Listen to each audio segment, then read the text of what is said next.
definitely. And I even did a little bit of dancing. Did they trick you? I probably could have gotten out of it if I wanted to, but I thought I'd give it a go. And as you know, I discovered that as long as it's choreographed, I'm fine to dance. But if there's no choreography and I just have to dance to a beat, there's no way I'm doing that. I just feel ridiculous. I don't know what I'm doing. I feel like everyone's going to be looking at me going, look at this dude, he looks like a praying mantis or something. I don't know. Right. I'm really self-conscious about my dancing. I've always thought of myself as the person who makes music for the dancers, rather than someone who dances. Street dancing is good for that because it's more like a physical exercise in a way with all the spinning, windmill techniques or back spins. And when you're doing a breakdancing competition where you're versing someone in front of you with a beat, you can pick up from what they've done and try and do it slightly different. Or do you do that at all? Started trying really? to learn. That's so cool. But my progress is still not enough to even do one technique properly. That's really cool though. How long have you been doing it for? Maybe once, twice a week, or a month, 2 months, 3 months. Pretty new. Minus me being sick. I'm practicing the windmill one. It's where you start lying down on the ground. You have your feet like that, and then you kick your right leg over your left leg, and then it goes up in like a circle, and that picks up your left leg as well. And as it's about to go hit the ground with the right leg, you can start flipping onto your side and your hands in that sort of form. With your right arm with your hand touching your shoulder as you twist, it's the first thing that hits the ground, and then your other hand goes over, and then your feet are meant to be in the air while your hands are touching the ground, and then you fall the other way onto your other shoulder and try to keep that up. It sounds really, really hard. It sounds like you need a lot of core strength for it, and shoulder strength. But it's fun. I'd love to see you doing that one day. I started training in the gym. Oh, really? And I managed to do maybe 10 times doing the spin, fall, spin, fall. I'm not sure if I'm doing it too right, but still fun. Yeah. Feels like you're flying in a way. Yeah, when I was a kid, I used to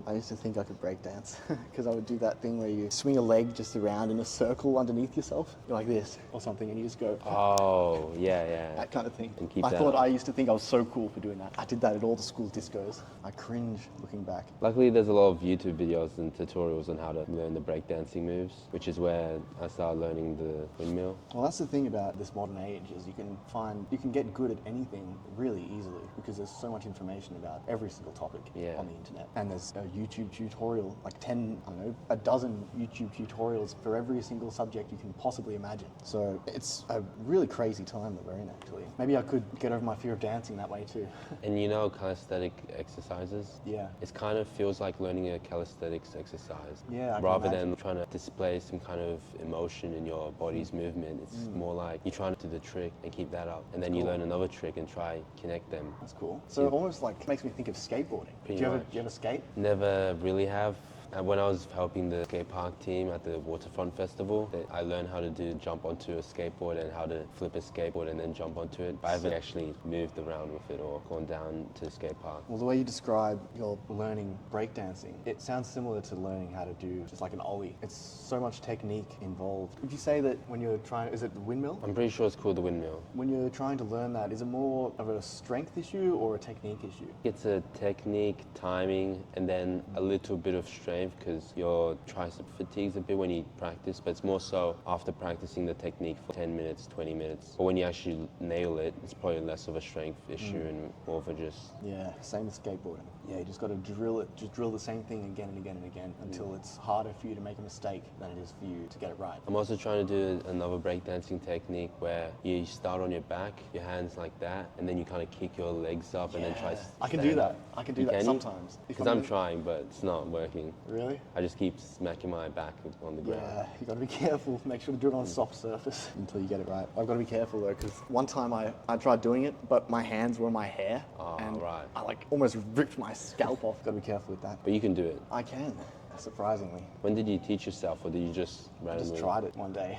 I was like, oh man, I can do it. I don't know, what's it called? Do you know what it's called? I think it's a kick up, maybe. Kick up. Yeah. I think of it as like just the ninja get up or something, the ninja way to get up. But breakdance is definitely a great way to get over your fear of dancing or uncomfortable feeling when you dance, because it doesn't feel like dancing when you do it. And if you look at the breakdancing competition and see them doing their flips or spins, and yeah, it's more of an impressive feat rather than an expressive feat. Because people can see the skill behind it. It's not like doing some kind of movement with your hands and body and feeling awkward. It's more so skills. Yeah, maybe I should look into it actually. Because when you see a professional breakdancer, you don't really cringe as much. You more so admire their skill, or you can at least respect it. It's almost like acrobatics. Pretty much.